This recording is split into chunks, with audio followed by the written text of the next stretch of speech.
Wednesday, and I'm so excited to be with you.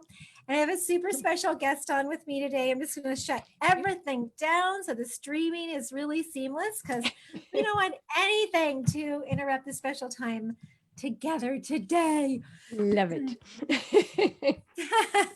So I've got a super special guest on. She's such a dear friend and beautiful colleague and super, super smart. And she actually played pretty full out in the 15-day hormone reset. And you rocked it, Robin. That was amazing. It was so much fun. It was truly a love fest. It was a love fest. It was gorgeous. I love your community. I loved everything about it. Yeah. And you were a big part of it. Oh my gosh, it was so fun to see you in there. So I just want to say hello and welcome to beautiful Cindy Watson. Thank you. So great to be here. So great. And I'm going to tell you a little bit about this beautiful, sexy woman.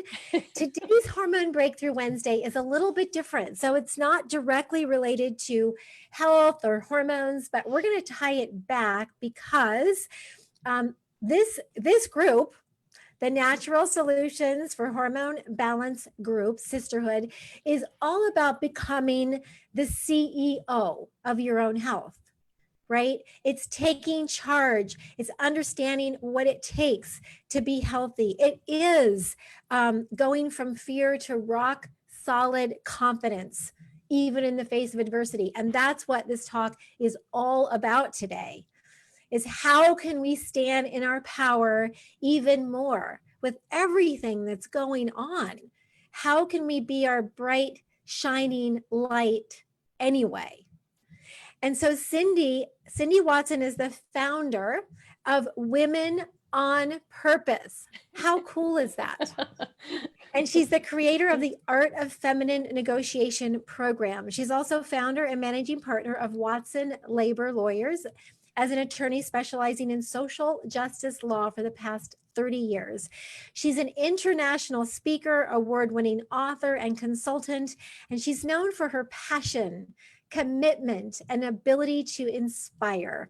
Cindy has a proven track record empowering, advocating, and motivating people to become the best version of themselves. Cindy believes all of life is a negotiation, and she's dedicated to helping people leverage their innate powers of persuasion to get what they want and deserve from the boardroom to the bedroom. Welcome, Cindy. Oh, thanks for having me. You're going to make me blush with that introduction. It's so great to be here, Robin. I love your community, as I said. She's an incredible podcast. I absolutely love her podcast. She's an incredible speaker, and she's very inspiring. So Cindy, get us started here. Like, there is so much craziness going on in the world right now, and there's so much fear. And I think that the 15-day hormone reset program really helped us just kind of cocoon for a little bit and nourish ourselves so that we could come out a little bit stronger. But give us sort of the background around going from fear to rock solid confidence with everything that's going on. Sure. And there's a lot to cover, so I'll sort of take your cue. Feel free to jump in and stop me at any point. And I guess I'd start because when you're saying this isn't normal, your sort of normal conversation because it's not really about health. And I would say it is to the extent that it's about our mental health for sure. And, as part of my Art of Feminine Negotiation, my whole thing is about helping women sort of step up and leverage their power through the Art of Feminine Negotiation. And this is a little different for me. It turned out to not be so different as it was, but it was more of a passion project. When COVID really hit at first, Robin, I just saw such a climate of fear and angst and global grief on an unprecedented scale. And it just seemed all consuming for so many people. And so it really got me thinking, wow, in these different times, and let me start by noticing that I said in these different times, because language matters. And that is sort of one of the first keys that I would share as well. We can talk about these challenging times, these chaotic times, but that's training our brain to buy into that kind of panic and fear. So just really being careful about the language that we use, and the thoughts that we choose matter, and the meaning that we give to those thoughts matter. And just by way of when we talk about sort of the science behind it, the Cleveland Clinic did a study, and the average person has about 60,000 thoughts a day. And the thing that amazed me is that 95% of those thoughts repeat every day. Like, think of it, that's a staggering number to me. And 80% of our thoughts are negative. And at first I'm like, oh my gosh, that is so disheartening. And then I'm like, no, Cindy, catch your own language. Think of it as inspiring. I mean, it's inspiring to change our patterns in that way. So I started this project, this passion project started because I made a commitment to go live every day to try and spread some positivity, right? Because all of life is a negotiation. That's my belief. And the most important negotiation is the one we start with ourselves, right? I mean, negotiating our mindset is so key. And I thought, what if the fear was actually more dangerous than the virus itself? What if the way forward is to sort of shift from that fear and shine light into the darkness, if you will? It only takes a single match to light a dark room. So I really wanted to sort of be one of those matches and to help inspire other people to come from that place. So that at least is the impetus of the project. That was the start for me. Yeah, I love that. It just takes a single match to light a dark room. That's Yeah. so beautiful. You say a lot of profound things and you say them really fast. So The Canadian in me. I talk too quick. I'll try and slow down a little. yeah, because that's so profound, and languaging is very important. It's very important around our health. It's really important around anything because thoughts become things. Absolutely. Thoughts become Absolutely. things. And so when we talk about what's happening in a way that is more positive and doable, the only way out of this is through. Absolutely. Absolutely. And so how we frame it in our minds is so important. And people don't know what your project is. Okay, sorry. Well, my passion project was I've created a book that I am offering out into the world for free because I do feel so passionately about how profound a shift this can be and how important it is to get people out of that place of fear or using fear to propel them forward. Because fear can be a very dangerous thing if not managed, right? It can be contagious, both internally within ourselves. When we start feeding on our own fear, it can become very consuming, but also contagious vis-a-vis the other people in our life and even on a global scale. And it also, as you would well know, fear decreases our immune system. Like there are actual physical health ramifications when we stay in a state of fear. So I took these Facebook Lives, and as I was doing this every day and starting to get more and more impassioned about the difference that it could make for people, where you choose to see opportunity as opposed to choosing to focus on the negative. And I saw that profound difference. So I put it all together in a book. It's about 70 pages. And my hope is that it will help be a tool that people can, not just during this, but going forward, anytime you're facing any sort of adversity or even just living our lives, we can all do better by living into the most passionate, purposeful, intentional version of ourselves. So it's written in little bite-sized snippets. So you can, frankly, if you're in the bathroom, you can sort of read a page, or just before you go to bed, just read one little segment and really negotiate that mindset. And it starts with, I think, acknowledging your feelings, right? I talked about the fact at the beginning that I think in a very unprecedented global way, we're experiencing this sense of angst and grief. And for some people, it expressed as rage and, fear, sadness. It was the full range of emotions. And I think it's really important to just start by acknowledging your feelings. Give yourself permission to feel it without judgment, but then really make a decision not to stay there. Choose instead to focus on hope, possibility, the power and resilience of humanity, our acts of service, our generosity. And I think the big mindset shift is recognizing that it is a choice. And a lot of people will resist, and you may well out there, and feel free in the comments if that's the case, because I think our initial inclination is, no, when we're facing something very challenging, it's not a choice to be able to just, sort of snap your fingers. That's just putting your head in the sand, Cindy, and this isn't that. What we resist persists. So it's really important, and a big focus of the book is getting people to recognize the choice that you have, because where your focus goes, your energy flows there, right? And your thoughts and the meaning that you give to those thoughts do create your reality. So why not? What if I could help by giving you some tools, and you could then spread that to focus on what you want rather than what you don't want, to focus on what's going right rather than what's going wrong. And why not choose to reach for a better reality always, and especially in times of adversity? Yeah, I I think that you're using more really cool sayings than I did in the 15-day hormone reset. Oh no, I'm talking in sound bites. That's not a good thing. I think I love it. I love it. Yeah. You've said some really great things. And when I just like to take a poll right now for those who are listening. So, if you've been in a place of fear, just give us a thumbs up or just give us a heart. Nice. And if you've been in a place of fear, these have been really interesting times where we haven't really had a choice, right? We've kind of been told what to do, Yeah. and we're all trying to do our part by sheltering in place and wearing our masks and doing, washing our hands and doing the things that we're told to do, but it is not our choice. And there's so many unknowns. And so when there's so many unknowns and it's not our choice and we're being told what to do, fear can develop pretty easily because we don't feel like we're in control. And women need to feel like we're in control. No.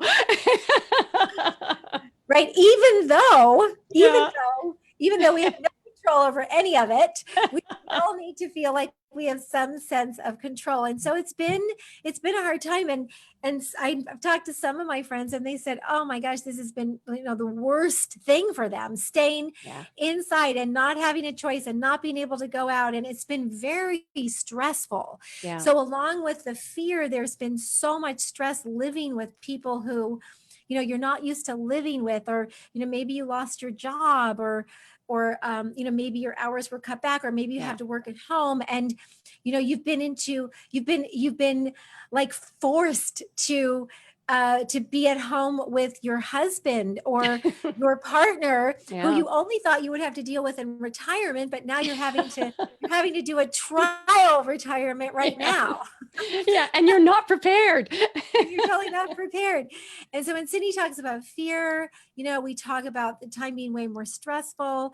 Yeah, it raises our stress hormones, right? Cortisol, adrenaline, our brain chemistry, norepinephrine, epinephrine, and it puts us into that, sort of lower immune system. Our digestion isn't working quite as well. We're not sleeping as well. Our nervous system is really kind of edgy and amped up. So definitely not good for hormone balance. Yeah.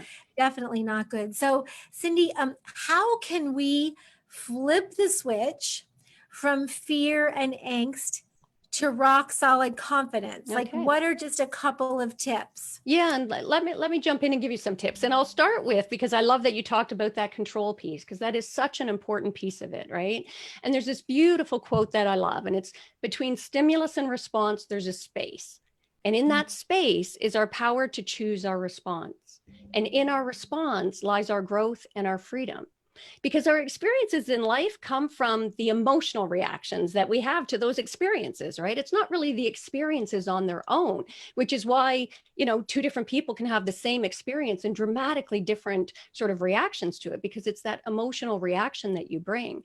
And it's from the meaning that we attach. And the good news is that we get to choose the meaning that we attach, right? So some of the tips I would say are, one is, I talked a little bit about that focus piece as well, right? So the direction of your focus is the direction of your life.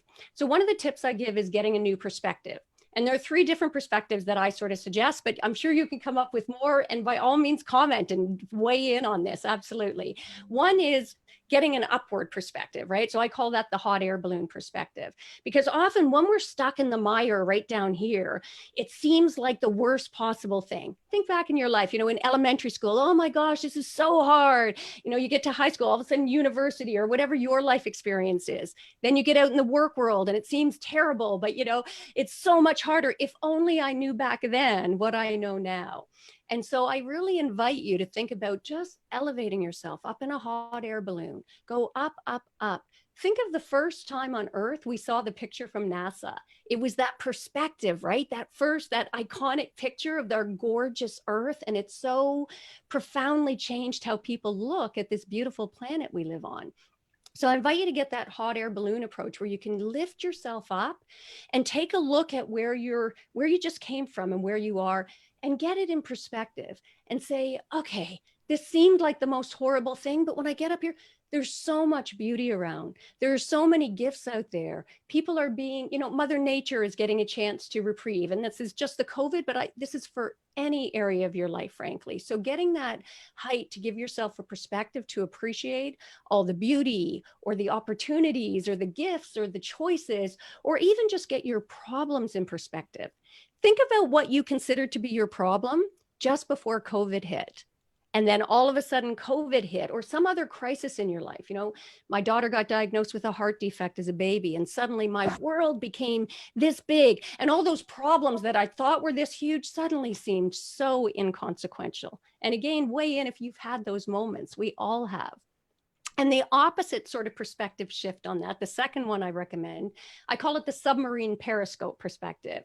Especially in times of adversity, we feel, Robin, like we're in a submarine, right? We've got all this pressure and it's dark and we can't really see or get a perspective. Yeah, the sheltering in place, that could be the submarine perspective. Yeah. It's a big one. I'd say this is a really big one. A lot of people are feeling that pressure and confinement. I mean, it's really a beautiful analogy.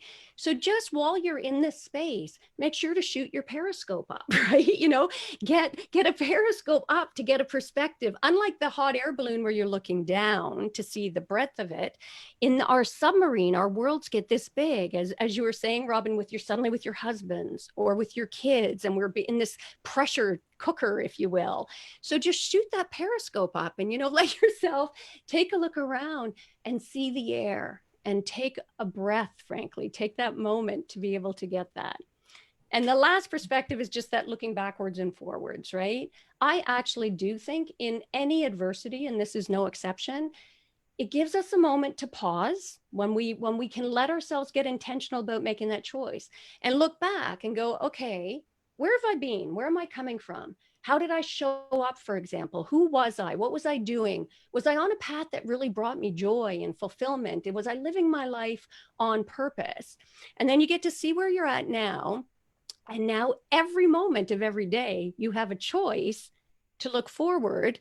Okay, who do I want to show up as at the other side of this? Who do I want to be? Who do I want to surround myself with? So direction of your focus and getting those perspectives is one tip. So I don't know if you wanted to comment or if you want me to forge ahead. Yeah, well, I'd like to recap. So, I think that the fact that I could go surfing, during the whole time, it was really funny. The beaches were closed here, but you could walk across the beach to get in the water and go surfing, and they never closed it here. I know in some places they did. Yeah. And so just the fact that I could get out in nature really made all the difference for me. Yeah. It was wonderful. And so I love like the whole hot air balloon idea, because you mentioned so many things, like when your daughter, was little and she had the heart thing, all the other little issues that were a big deal in your life became so small. Yeah. Right. Like we have to put things in perspective. And I feel so grateful. I don't know one person, who had COVID, or I don't even know of a family, who was impacted by it, except for, on the news. So I feel very, very grateful in so many ways, and that doesn't mean I'm not being careful. It just means I just haven't been around it very much. We're a little bit, I think there are a lot of areas in the United States and Canada that haven't been affected very much. A little more and then I love the whole periscope thing. That's such a great analogy for having to shelter in place. Let's get out. You could still go hiking. So, go hiking and, get out in nature. It just makes all the difference. Yeah. And and I want you to go back to the concept that you shared, and I don't know exactly how it goes, but it's the moment that something happens, and before you take action, there's the in between. Yeah, it's a beautiful quote actually about it's between stimulus and response. Is that the one you mean? Yes. So between stimulus and response, there is a space. And in that space is our power to choose our response. And in that response lies our growth and freedom. So really what it's talking about, and I've tried to source out the attribute, and it gives, ultimately it turns out nobody knows who it came from. Everybody thought it was Stephen Covey, and he says that it wasn't him, but it's a gorgeous talking about that pause, really taking advantage to take that breath, take that moment, and again to get that perspective piece, right? That's why, and I love that you talk about grounding yourself in nature as well, because as I said, the book's in little bite-sized segments. One of them is on perspective, one of them is how to get, control in the face of chaos, and one of them is about grounding yourself. Let the universe ground you, like both literally and metaphorically, right? I mean, I know one night I was starting to feel angsty myself, and I went outside and just, oh my gosh, Robin, the stars over top, and it grounded me, but it also expanded my mind so much, because you look at the stars and you realize again that perspective shift, how insignificant in some ways in the grand scheme of things, and how connected we all are when you look at the stars, and how much if you look at something one way you can see it, and you look from a different angle and it's a totally different perspective. So I think grounding yourself in nature is often a beautiful, beautiful way to sort of ground yourself. And Yeah, it's so reframing fear. important. You Mhm. had asked me as well about, like, specifically about fear. One of the things I like to think is fear is really the other side of excitement, right? I mean, fear and excitement are sort of sister sides of each other. And with my clients, with my programs, I'll often say to people, hey, if try and push people to surrender, to get outside of their comfort zone often, right? Just get yourself out of that comfort zone. So you get into that competence and confidence loop, because the more you try, the more risk you take, the more confidence you get, which gives you then more confidence. And that continues to spiral up in this beautiful sort of spiral upwards. So think of when you get those butterflies, think of it as internal applause. That's what I always say, right? That yay, you're getting out of your comfort zone, as corny as that is, right? And also reframing your fear, because everybody talks, a lot of attention is given to the fear of failure. And as women in particular, we tend to do have very high, fear of failure, fear of rejection, fear of hearing that no, fear of not being enough. And yet the sort of sister to that I think is often not talked about, I think a lot of that fear of failure, rejection, is actually fear of success, right? Fear of our own power. And that, Marianne Williamson quote on that is so beautiful, right? About that stepping in, who are you not to be, shine your light and be big and bold. And I think that's a beautiful sort of reframe to help you when you're feeling in quicksand. In times like these, or when you're in any sort of situation of adversity, whether it's, my dad died at 52 of a heart attack, rocked my world. I mentioned about my daughter. We all have different adversities that come up in our life. And when it happens, we feel like we're on quicksand. We just can't quite find that solid ground. So one of the ways I find that can be a really powerful tool to help you get some solid ground again and push out of fear and into a place of more empowerment is through the power of questions. I talked a bit about the power of your thoughts, but also the power of the questions. If we ask bad questions, we're going to get really bad answers. So ask better questions. And what do I mean by that? If we sit around going, oh, in COVID or any other, why is this happening to me? As opposed to, how can I continue to experience even more joy in this moment? Or, oh, why does my life suck? How about, how can I make my life even more fantastic and beautiful in exactly the way I desire? That may sound like a sort of a cheap hack, but it's actually really important. And the science supports it, because our brain will give us, or tries to give us, what it thinks we want. And that's why that little inner critic, when we allow those negative voices to chirp at us, our brain goes, oh, okay, she thinks she's going to fail. Let me find evidence of that to help support her, you know? So why not train your brain to give you the best? To think the best, to expect the best. We all have that reticular activating system of our brain. Think of it like a giant Google search bar at the back of your brain. If you search into Google and you ask the wrong questions when you're trying to research something, you're not going to get the answer you want. So if you ask better questions, ask questions that will allow your brain to get to work finding a solution for you. so, so powerful, right? Yeah, I love this. So great. Okay, so let's just do one more. We just have time for one more question. And then Rebecca, if she hasn't already, can share the link to your beautiful ebook. Okay. So the type, so a couple of things. So you kind of talked about the type of attitude that you need to succeed and get what you want in wealth, health, and love. I mean, you're kind of, talking about this throughout, like the questions that you ask and, changing your negative thoughts to positive thoughts. We don't really have control of what comes in, but we have control over what stays there, and how we manage that information. So can you add to that, first of all, and then, yeah, just is there anything else that you want to, I think my other part to this is sometimes when our health is in such a place, or our brain chemistry is in such a place, it's really hard for us to do this. Yeah. It's almost like the amygdala, our Yeah. reptilian brain, Yes. has taken over and won't let go. Yes. Yeah. Then what do we do? Well, I guess a couple of things I would say about that. One is what I call sort of your stress buster or your state changer, right? So in that moment, just find, and I'll give you a quick little exercise for that. So basically, when you're in that moment and the amygdala is kicking in, that's an excellent point, Roman, because that's when most people go, well, how am I supposed to just turn that switch, Cindy? And again, it goes back. That's why I love that quote so much about the pause.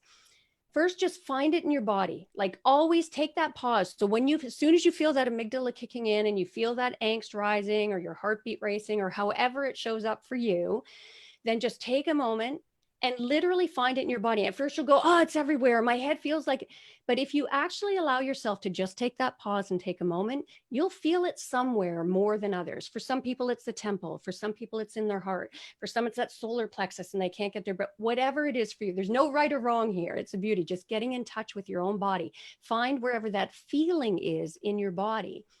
And then just stay with it for a moment. Don't fight it, because again, what we resist persists. So just get in touch with your body, allow yourself to feel it. Like I said at the very beginning about giving yourself permission. And then while you're doing that, as you're getting in touch with it, not resisting it, but just let yourself visualize sort of shrinking it, right? Shrinking that feeling, letting it, being in touch with it, and then sort of sending it away. And while you're doing that, do what's called box breathing. If you haven't done that, 4 by 4 by 4 by 4. So in for 4, hold for 4, out for 4, hold for 4. And while you're doing that as well, just think of gratitude in the moment. Think of something, or ideally 3 things that you can be grateful for, even with your amygdala kicking in. As you're slowing everything down through this process, allow yourself to think of something that you're grateful for, or 3 things that you're grateful for, if you can get yourself there. And then acknowledge, do your affirmation that, I am 100% responsible for my experience in this moment. Just remind yourself of that. I can't control the external world. I can't control COVID. I can't control my daughter's heart condition. I can't control whatever it is for you, but I can control how I experience it. I can control my reaction to it. And tied to that, I always say, ask yourself, how do I choose to show up?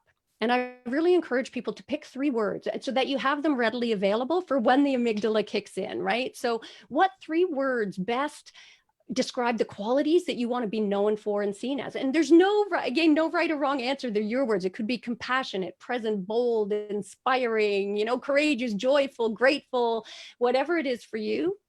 Put them on a sticky note and slap them on your bedroom, your washroom mirror. And every night before you go to bed, look at those 3 words. And every morning when you get up, to remind yourself.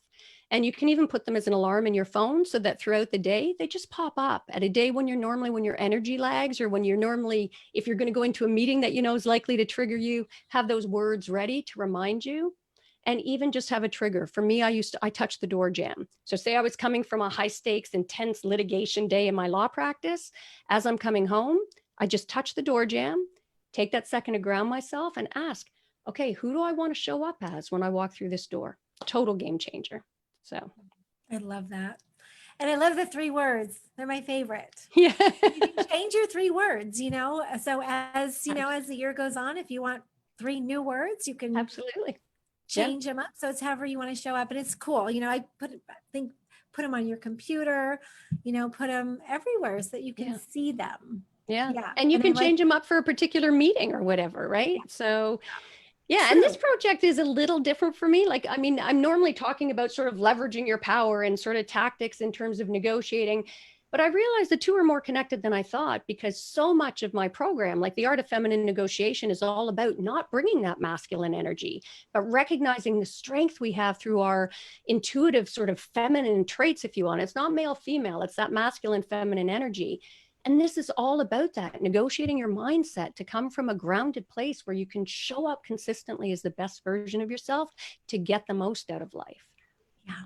Okay. So share with us about your book. You shared some of it, and Rebecca, you can go ahead and post the link here so that the gals can grab it. And you said that there are just very small little chapters. Yes. So kind of little vignettes of things to do to go from fear to rock solid confidence.